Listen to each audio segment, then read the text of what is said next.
Good morning সবাইকে।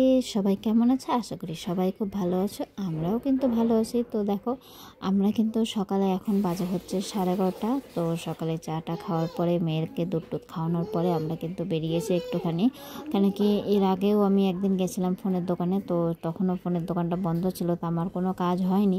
তো সেই জন্যে আজকে সকাল সকাল কিন্তু সকালে শুধু কাজ শেষ করে চাটা খেয়ে মেয়েকে খাওয়ানোর পরে কিন্তু আমরা রেডি হয়ে বেরিয়ে পড়েছি যে ফোনের দোকানের আগে কাজটা সেরে আসি। তারপরে কেন কি ফোনটা নাও অনেক দিন হয়েছে, কিন্তু এখনও পর্যন্ত আমার ফোনে কভার বা টেম্পার গ্লাস কোনোটাই কিন্তু লাগানো হয়নি, সেজন্যই এখন যাচ্ছি। আর এই যে দেখো এখানে লাগানো আছে বাঁশগুলো, তো এগুলো কিন্তু হচ্ছে বিশ্বকর্মা পূজার প্যান্ডেল। তো বিশ্বকর্মা পূজার প্যান্ডেল কিন্তু দেখো শুরু হয়ে গেছে আমাদের পাড়াতে। এটা হচ্ছে আমাদের পাড়ার পুজো। তো বাঁশ লাগানো কিন্তু কমপ্লিট হয়ে গেছে। আর সত্যিকারের কথা, আমি আজকে এটা দেখে কিন্তু একদম মনে হচ্ছে যে না, পুজোটা কিন্তু চলেই আসলো। কেন কি বাঁশটা যখন লাগানো হয়েছে তার মানে কিন্তু পুজোটা কিন্তু খুব কাছাকাছি। আর এখানে এখনও কিছু বাঁশ আছে যেগুলো এখনও লাগানো হয়নি। আর এই জায়গাটাতেই কিন্তু আমাদের ঠাকুরটা বসে, মানে প্রতিমাটা বসে এই জায়গাটাতে। মানে রোডের উপরেই পূজা হয়, কিন্তু পূজাটা কিন্তু খুব সুন্দর করে হয় আর ঠাকুরটাও খুব সুন্দর হয়। আর নিচে তোমার রাস্তাতে যে রোডটা আছে সেই রোডের উপরে কিন্তু আলপনা টালপনাও দেওয়া হয়, খুব সুন্দর লাগে। তারপরে এখানে তোমার অনেক রকমের প্রতিযোগিতাও হয়, কিন্তু আমি সবসময় আসতে পারি না। তো দেখা যাক এবার কি হচ্ছে, আসার ইচ্ছা আছে, এখন জানি না কি হবে। তো বাইরের ওয়েদারটা কিন্তু আজকে খুবই সুন্দর, না বেশি রৌদ্র না বেশি গরম। আর ওয়েদারও দেখো একদম ঠিক, একদম বেশ সুন্দর লাগছে দেখতে। তো এখন যেহেতু সকাল টাইম, সেজন্য কিন্তু রোডে কিন্তু খুব ভিড়। সকাল টাইমটা আর সন্ধ্যা টাইমটা কিন্তু রোডে কিন্তু খুব ভিড় হয় আর খুব জ্যামও থাকে। কেন কি সকালে সবার অফিস টাইম থাকে, স্কুল টাইম থাকে, আবার সন্ধ্যার দিকেও ঠিক সেরকমই সবার বাড়ি ফেরার তাড়া থাকে। তো দেখো চলে এসেছি ফোনের দোকানে, আর দোকানটা আজকে খোলা আছে। তো যাই হোক, ফোনের দোকানের কাজটা কিন্তু আজকে আমার হয়েই যাবে, তা নিয়ে কিন্তু আর চিন্তা নেই। তো এখানে দেখো ফোনের দোকানে আসলেও কিন্তু ভালোই লাগে আমার। কি যেই দোকানেই যাব সেই দোকানেই মনে হয় কি যে না আরও কিছু নিই, আরও কিছু নিই। মানে এটা আমার অভ্যাস। আমি যদি ওষুধের দোকানেও যদি যাই না, তাও আমার মনে হয় কি যে না আর কি নিব, আর কি নিব, এরকম শুধু মনে হয় কি যে না এটা কিনি ওটা কিনি, এরকম মনে হয়। আর আমার মেয়েকে দেখো, আমার মেয়েও কিন্তু ফোনগুলো দেখে খুব খুশি। ও কিন্তু আমাকে দেখাচ্ছে যে মা দেখো এখানে ফোন আছে, ওই সাইডে ঘড়ি আছে, ও শুধু সব আমাকে দেখাচ্ছে যে মা দেখো এগুলো এগুলো নিব, এগুলো নিব। আমি বলছি আচ্ছা ঠিক আছে সব নেব। তারপরে অনেক কিছু দেখার পরে এখানে কিন্তু চুপ করে বসছে। তারপরে কিন্তু দেখো এই যে এখানে চুপ করে বসে, আর আমার মাও কিন্তু আসলে আমাদের সাথে, যে মা একটুখানি বলছিল যে না অল্প একটুখানি বাজারে যাবে, কেন কি অনেকদিন বাজারে আসা হয়নি। তো মা বললো যে চল একটুখানি যাই, সবজি বাজার করে নিয়ে আসি। আর মায়ের একটা সিমও নেওয়ার ছিল, তো সেই জন্য কিন্তু মা আজকে এসেছিলো। আর ওকে তো দেখো নিজে এত কথা বলছে, আর দিদাকে বলছে যে চুপ করতে, চুপ করো দিদা চুপ করো, সবাই বকবে চুপ করো। মাকে কিন্তু এই কথাগুলো বলছিল, আর মাকে সব জিনিসগুলো দেখাচ্ছিলো যে না এখানে ফোন আছে, ওখানে ঘড়ি আছে, এখানে এটা আছে, মাকে সব দেখাচ্ছিলো। তো দেখো অনেকক্ষণ বসলাম, কেন কি টেম্পার গ্লাস লাগালাম, তারপরে কভারটা নিলাম, সিমটা নিলাম, তার জন্য কিন্তু একটু দেরি হয়ে গেল। তো জিনিস নেওয়া এখন আমাদের কমপ্লিট হয়ে গেছে। এখন কিন্তু আমরা বাড়ির দিকে যাব। তো বাজারে একটুখানি যাব, কেন কি বাড়িতে যাওয়ার আগে একটুখানি বাজারে হয়ে তারপরে বাড়ি ঢুকবো। কেন কি মায়ের মানে লঙ্কা নিতে হবে আর দু একটা জিনিস নিতে হবে। তো মা বললো যে না বাজারটা করে তারপরেই যাই। আমাদের বেশিরভাগ বাজার কিন্তু বাড়ির উপর থেকেই আমাদের হয়ে যায়, আমাদের বাজারে আসতে হয় না এখন। কেন কি সব কিছু বাড়ির উপরেই পাওয়া যায়, মাছ বলো সবজি বলো সব রকম জিনিসই আসে। তো সেই জন্য বেশিরভাগ জিনিস কিন্তু আমাদের বাড়ির সামনে থেকেই নেওয়া হয়ে যায়। যেহেতু আসলাম যে না একটুখানি বাজার থেকেই তাহলে নিয়ে যাই। তারপরেই কিন্তু দেখো হাঁটতে হাঁটতে চলে এসেছি বাজার। আর বাজারে আসলে কিন্তু খুব ভালো লাগে, চারিদিকে এত রকমের সবজি থাকে, শাক থাকে, আমার কিন্তু বেশ ভালো লাগে। আমি বললাম না, আমি যেখানেই যাই, মানে যেই দোকানেই যাই সেইখানেই গেলে আমার মনে কি যে না আর কি নিব, আর কি নিব। তো দেখো এখানে অনেক লঙ্কা ঢালা আছে। আর লঙ্কা আমি যদিও খেতে পারি না, মানে ঝাল আমি একদমই খেতে পারি না, তো তাও লঙ্কাটা তো দিতেই হয় অ্যাকচুয়ালি সবজিতে। তার জন্য কিন্তু দেখো মা এখান থেকে লঙ্কাটা নিয়ে নিচ্ছে। আর সবজিওয়ালা বউটা কিন্তু বলছে যে দিদি তুমি এতদিন পরে আসছো, তোমাকে অনেক দিন পরে দেখলাম, ভালো আছো? তো মা অ্যাকচুয়ালি আজকে অনেক দিন পরে বাজারে আসছে, আমরাও অনেক দিন পরে আসছি। আগে যাও একটুখানি আসা হতো, সে থেকেই কিন্তু একটু চেনা জানা আছে। তো মা আবার হাসছে যে হ্যাঁ অনেক দিন পরে বাজারে আসলাম, কেন কি এখন বেশিরভাগ জিনিস সব বাড়ির উপর থেকেই নেওয়া হয়ে যায়। তারপরে এখান থেকে নিয়ে নিলাম হচ্ছে শাকটা। এই শাকটা হচ্ছে আমাদের সব হলদিবাড়ির থেকে আসে। তো হলদিবাড়ির থেকে কিন্তু ডেলি মনে করো সবজি আসে, আর হলদিবাড়ির থেকে এই শাকগুলো তোমার ভালো আসে, কেন কি এগুলো তোমার হচ্ছে একদম টাটকা শাক, মানে এরকম না যে না বাসি শাক। এটা তোমার ডেলি আসবে, ডেলি বিক্রি হবে, আবার ডেলি ওরা ট্রেনে করে চলে যাবে, আবার কিন্তু পরের দিন সকালবেলা সব আবার টাটকা শাক সবজি নিয়ে আসে। সেই জন্য কিন্তু মা এখান থেকেই কিন্তু শাকটা নেয়, কেন কি এখান থেকে শাকটা কিন্তু ভালো পাওয়া যায়, তার জন্য কিন্তু এখান থেকে শাকটা নিল। আর আজকে কিন্তু নেওয়া হয়েছিল মূলোর শাক, কেন কি অনেক দিন ধরে খাওয়া হয়নি, কেন কি বাড়ির উপরে যাচ্ছিলো না, তো এটাই একটু ভালো দেখলাম, টাটকা দেখলাম, সেজন্য কিন্তু এই শাকটাই নেওয়া হলো। তারপরে নিয়ে নিলাম হচ্ছে মেয়ের জন্য আইসক্রিম। তো মেয়ের জন্য আইসক্রিম নেওয়ার পরে তারপরে কিন্তু আমরা টোটো করে এই যে বাড়ি থেকে রওনা হচ্ছে। আর যখন বেরিয়েছিলাম তখন কিন্তু ওয়েদারটা একটু ঠান্ডা ছিল, একটু গরমটা কম ছিল, ওয়েদারটা ভালো ছিল। তো এখন কিন্তু একটু একটু করে রোদটা বাড়ছে, আর আমরা বাড়িতেও চলে এসেছি। আর বাড়িতে আসার পরেই কিন্তু সোজা চলে এসেছি রান্নাঘরে, কেন কি রান্নাটা করতে হবে, সকালবেলা কোথাও গেলে কিন্তু একটু লেট হয়ে যায়।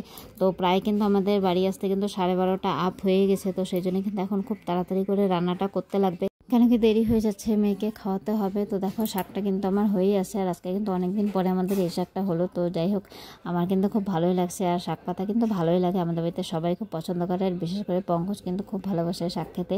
আর আজকে শাক হয়েছে, সাথে কিন্তু দেখো আলু সিদ্ধ দিয়েছিলাম, ডালের মধ্যে করলা ভাজা হয়েছে, আর তার সাথে ছিল হচ্ছে মসুরির ডাল। আর যখন খাওয়া হবে তখন কিন্তু এই যে বেগুন কাটা আছে ছোট ছোট করে, তো এগুলো কিন্তু বেগুনি করা হবে। তারপরেই খেয়ে নিলাম, একটুখানি বাসি ভাত ছিল, একটুখানি বাসি ভাত, তো সেটাই কিন্তু পেঁয়াজ লবণ লঙ্কা দিয়ে কিন্তু আমি খেয়ে নিলাম। তো খাওয়ার পরেই চলে আসলাম ঘর দুয়ার পরিষ্কার করতে, কেন কি আজকে যদিও ঘরটা আমার বেশি নোংরা হয়নি, কেন কি মেয়ে সকালবেলা উঠেই চলে গেছিলো, তো বেশিক্ষণ কিন্তু মানে আধা ঘন্টা 1 ঘন্টার মধ্যে যতটুকু মানে নোংরা করতে পেরেছে অতটুকুই করেছে, তো খুব একটা বেশি নোংরা হয়নি, দেখতেই পাচ্ছ। কেন কি আমার ঘরে এর থেকে বেশি নোংরা হয়, এর থেকে আমার মেয়ে বেশি নোংরা করে, মানে এত নোংরা করে আমি বুঝে পাই না যে না আমার মেয়েটা এত নোংরা কিসের জন্য করে। তো যাই হোক দেখো, যদিও বেশি নোংরা হয়নি, তাও একটুখানি ঝাড়ু টাড়ু দিয়ে ঘরটরগুলো একটুখানি মুছে নিলাম।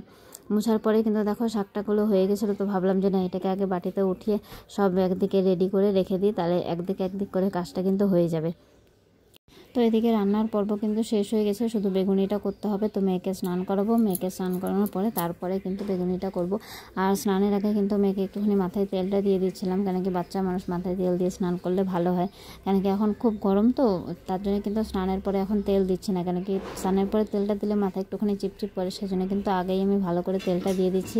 আর ও কিন্তু দেখো মনোযোগ দিয়ে টিভি কিন্তু দেখেই যাচ্ছে, ও মানে টিভি দেখা বন্ধ করছে না। আমার মেয়ে কিন্তু খুব ভালো কার্টুন দেখতে পারে, মানে ওকে আমি সকালে ঘুম থেকে ওঠার পর থেকে ওকে যে টিভিটা চালিয়ে দিতে হয়, মানে টিভিটা চালানোই থাকবে, টিভিটা বন্ধ করতে দেবে না, আর ফ্যানটা বন্ধ করতে দেবে না, মানে এই দুটো জিনিস বন্ধ করা যাবে না। ও যদি ঘরে যদি নাও থাকে না, তাও কিন্তু ওকে টিভি ফ্যানটা মানে চালাতেই লাগবে, এরকম মানে ওর অবস্থা। তো কার্টুন দেখতে ভালোবাসে, যখন মানে মুড হয় তখন কিন্তু খুব সুন্দর করে বসে কিন্তু একা একাই কার্টুন দেখে। আর এই যে দেখো আমি কিন্তু ওকে স্নান ধান করিয়ে দিলাম, আর ও নিজে নিজে ক্রিম লাগাবে, নিজে নিজে পাউডার লাগাবে, আর আবার দেখো নিজে নিজেই ওর নাকটা উঠাচ্ছে। আমি ওকে বলি যে দেখ নাকটা তোর কত বুচি হয়েছে, তাহলে নাকটা একটুখানি উঠিয়ে দিই ভালো করে, ও আমাকে বলে কি দাঁড়াও দাঁড়াও আমি করে দিচ্ছি। আর ও দেখো নিজেই কিন্তু নাকটা উঠাচ্ছে, নিজেই কিন্তু ক্রিমটা লাগাচ্ছে, আমাকে কিন্তু কিচ্ছু করতে দিচ্ছে না। মানে ওর পেছনে অনেকটাই সময় লাগে, কেন কি স্নান করতে ওর 1 ঘন্টা টাইম লাগে, 1 ঘন্টা ছাড়া মানে ওর স্নান হবে না, কেন কি ও একবার জলের মধ্যে নামলে ওখান থেকে উঠবে না। তারপরে এই যে ওকে ক্রিম লাগানো, মাথা ছেড়ানো, পাউডার টাউডার দেওয়া, সব কিছুতে কিন্তু অনেকটা সময় লাগে, কেন কি অনেক বাচ্চা আছে যারা হয়তো একটু চুপ করে বসে থাকে, কি সুন্দর ফটাফট করে দিলে হয়ে গেল। আর আমার মেয়ে হচ্ছে কি বলবো, দুরন্ত একটা মেয়ে, ও কোনো কিছু করতে দেবে না, সব দেখো নিজে নিজে করবে, শুধু হাতা বাতা করবে, কোনো কিছু করতে দেয় না। তো সেই জন্য কিন্তু আমার অনেকটা টাইম লাগে, কেন কি ওকে খাওয়ানো আর স্নান করানো এটাতেই মনে হয় আমার 2-3 ঘন্টা সময় লেগে যায় ওর পিছনে। আর খাওয়াতে বসলে তো কোনো কথাই নেই, মানে খাওয়াতে বসলে মানে যদি খাওয়ার যদি খুব ভালো লাগে, ওর কাছে খুব টেস্টি হয়, তাহলেই কিন্তু ধরো একটুখানি ঝটপট খেয়ে নেবে। তাও যতই ঝটপট খাক, তাও মনে করো আধা ঘন্টার উপরে লাগবে। আর মানে ডেইলি মনে করো খেতে বসলে ওর মানে 2 ঘন্টা তো লাগবেই। মানে ওর অভ্যাস কি মুখে ভাত নেবে, ভাত নিয়ে বসে থাকবে ব্যাস, আর ওটা খাবেও না, কোনো কিছু করবেও না, মুখে ভাত নিয়ে বসে থাকবে। তাহলে এই জিনিসটা যদি হয়, যারা যারা এই জিনিসটা ফেস করছো তারা জানো যে না মুখে ভাত নিয়ে বসে থাকলে কীরকম অসুবিধা লাগে, মানে বলার বাইরে যে না এতটা অসুবিধা লাগে। সেই জন্য কিন্তু আমার মেয়েকে খাওয়াতে গেলে, স্নান করাতে গেলে আমার অনেকটা সময় লাগে, মানে ওকে যতক্ষণ আমি মানে স্নান করাবো, রেডি করাবো, ভাত খাওয়াবো, ততক্ষণে ধরতে গেলে আমার অর্ধেক কাজ হয়ে যায়, মানে এরকম অবস্থা। তো যাই হোক দেখো, এই যে ক্রিম লাগানোর পরে আমি বেগুনটা আগেই কেটে রেখেছিলাম, তো ওই বেগুনটা দিয়ে ওকে এখন বেগুনি করে দেবো, কেন কি আমার মেয়ের এগুলো খুব পছন্দ হয়। মানে ওর একটুখানি ভাজা পোড়া বেগুনি দিলে কিন্তু ওর একটুখানি খাওয়াটা ভালো হয়, যেহেতু আজকে ডাল হয়েছিল, তো সেই জন্য কিন্তু ওকে আবার একটুখানি বেগুনি করে দিচ্ছে আর একটুখানি পাঁপড় ভেজে দিব, তাইলে কিন্তু খাবে। কেন কি আলু সিদ্ধটা ও ঠিক পছন্দ করে না আলু সিদ্ধটা, তো আর করলা ভাজাও খাবে না, শাকটাও খাবে না, কেন কি মূলার শাক হয়েছে, যদি লাল শাক যদি হতো তাহলে অল্প একটুখানি খেত।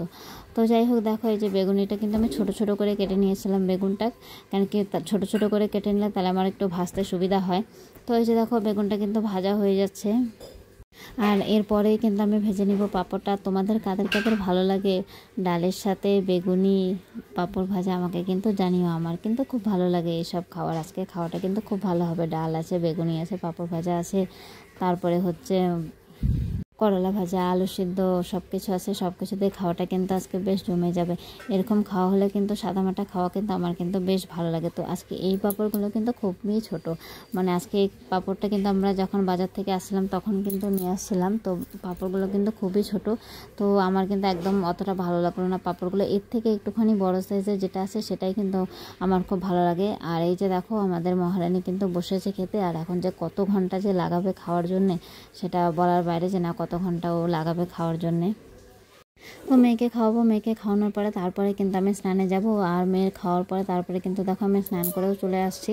আর এখন একটুখানি মাথাটাতে আশ্রয় নিচ্ছি, কেন কি এগুলো করারও অ্যাকচুয়ালি আমার কাছে সময়ই হয় না, যে না অল্প হয়তো রূপচর্চা করব বা কোনো কিছু করব, যেটা হয়তো তোমাদের সাথে একটুখানি শেয়ার করি, যে না তোমাদেরকে অল্প দেখায় সেইটুকুই কিন্তু করায়। তাছাড়া কিন্তু এক্সট্রা কিন্তু কোনো কাজ আমার করা হয় না, যে না এক্সট্রাভাবে হয়তো একটুখানি যত্ন নিলাম বা কোনো কিছু। কেন কি আমার মেয়ের পিছনে কিন্তু আমার মানে অনেকটা সময় চলে যায়, বলতে গেলে সারাটা দিনই কিন্তু চলে যায় আমার মেয়ের পিছনে। কেন কি বাচ্চা যদি ছোট থাকে তাহলে বাচ্চার পেছনে কতটা টাইম দিতে হয়। যাদের বাচ্চা আছে তারা কিন্তু অবশ্যই তোমরা জানো, যে না যাদের বাচ্চা ছোট থাকে তাদেরকে কতটা টাইম দিতে লাগে। আর আমার মেয়ে যেহেতু আমাকে ছাড়া কোনো কিছু বোঝে না, সেজন্য কিন্তু আমাকে আরও বেশি সময় দিতে হয়। আর তারপরে আমার মেয়ে কিন্তু কারো কাছে থাকেও না, সত্যি কথা বলতে। কেউ যে আছে যে না আমার মেয়েকে হয়তো দেখবে বা রাখবে সেরকমও কিন্তু মানুষ একদম নেই, তো সেই জন্য কিন্তু সবটা কিন্তু আমাকেই করতে হয় মেয়ের। তো এখনও কিন্তু অনেক কাজই বাকি আছে যেগুলো করা হয়নি, যেমন জল ভরতে হবে, তারপরে জামা কাপড় উঠাতে হবে, জামা কাপড় গোছাতে হবে। আমি স্নান করার আগে একবার ঘরদোর পরিষ্কার করে গেছিলাম, এখন কিন্তু আবার আমাকে সেই একই কাজ করতে হবে। কেন কি এতক্ষণে আমার মেয়ে কিন্তু ঘরদোর কিন্তু আবার সব নোংরা করে রেখে দিয়েছে, তো সেগুলো কিন্তু আবার আমাকে পরিষ্কার করতে হবে। মানে একবার মানে সকাল থেকে যে কতবার যে আমাকে ঘরদোর পরিষ্কার করতে হয়, তারপরেও যে আমার ঘরদোর মানে এতটা নোংরা থাকে, মানুষের দেখে হয়তো ভাববে কি যে না 6 মাস হয়তো হয়ে গেছে ঘরদোর হয়তো পরিষ্কার করা হয় না, কিন্তু সারাটা দিন মনে করো পরিষ্কার করতে থাকে। আমি স্নান করতে যাওয়ার আগে একবার পরিষ্কার করে যাব, স্নান করে আসবো, তারপরে কিন্তু আবার ঘরের অবস্থা যেই কি সেই হয়ে যায়। মানে কি বলবো, যারা আমার মেয়েকে দেখে সামনে থেকে তারা হয়তো বোঝে যে না পাখির মেয়ে কতটা দুষ্টু, আর পাখি কী করে এত কিছু মানে করে, সেটাই সবাই চিন্তা করে। তো যাই হোক দেখো এখন কিন্তু ভাতটা খেয়ে নিয়েছিলাম, তো আমি এখন ভাতটা খেয়ে নিই, আর তোমরাও কিন্তু সবাই খাওয়া দাওয়া করে নাও। তো ব্লগটা কিন্তু আর বড় করছি না, কেন কি অলরেডি ব্লগটা অনেক বড় হয়ে গেছিলো, তো সেই জন্য কিন্তু আমি এখানেই শেষ করলাম। তো আশা করি তোমাদের সবার খুব ভালো লাগবে, আর যদি ভালো লেগে থাকে অবশ্যই একটু লাইক কমেন্ট শেয়ার করে দিও। তো আজকের মতন এই পর্যন্তই, দেখা হবে পরের ব্লগে। ততক্ষণ সবাই ভালো থেকো, সুস্থ থেকো, দেখা হবে নতুন ব্লগে।